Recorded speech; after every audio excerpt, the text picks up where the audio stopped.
2 நாட்களுக்கு முன்பாக ஜேவிபியினுடைய செயலாளர் டில்வின் டி சில்வா அவர்கள் யாழ்ப்பாணத்தில் தங்களது கட்சி அலுவலகத்தை திறக்கின்ற பொழுது சில முக்கியமான கருத்துக்களை வெளியிட்டிருக்கின்றார்.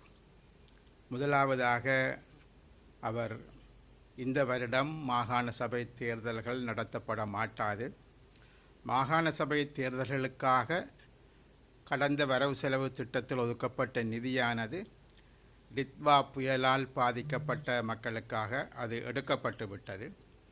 ஆகவே இப்பொழுது தங்களிடம் மாகாண சபை தேர்தலை நடாத்துவதற்கும் பணம் கிடையாது.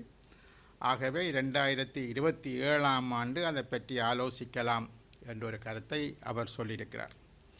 அது மாத்திரமல்லாமல் அவர் அந்த கூட்டத்தில் இன்னும் பல கருத்துக்களையும் அவர் சொல்லியிருக்கிறார்.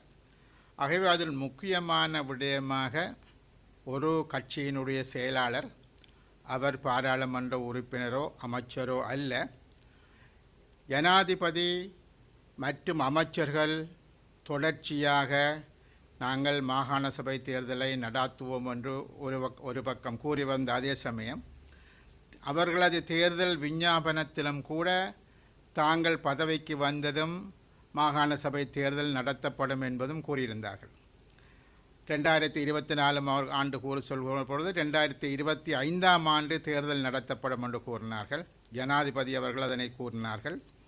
அதுக்கு பிற்பாடு 2026ஆம் ஆண்டு இப்பொழுது ஜேவிபியினுடைய செயலாளராக இருக்கக்கூடிய டில்வின் டி சில்வா அவர்கள் 2027ஆம் ஆண்டு தான் இந்த தேர்தல் நடாத்தப்படும் என்று கூறியிருக்கின்றார்.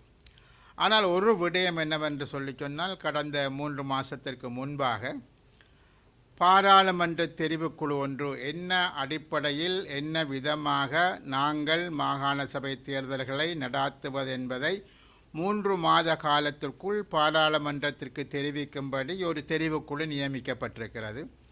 அந்த தெரிவுக்குழு பல தடவை கூடி பேசியிருக்கிறது. அவர்களுக்கு இன்னும் கால அவகாசம் கேட்கப்படும் என்றொரு நோக்கமும் இருக்கின்றது. ஆகவே ஒரு பக்கத்தில் பாராளுமன்றம் தெரிவுக்குழுவை நியமித்து தேர்தலை நடாத்துவது சம்பந்தமாக ஆலோசிக்கின்ற அதே சமயம் பாராளுமன்றத்தோடு சம்பந்தமில்லாத ஒருவர்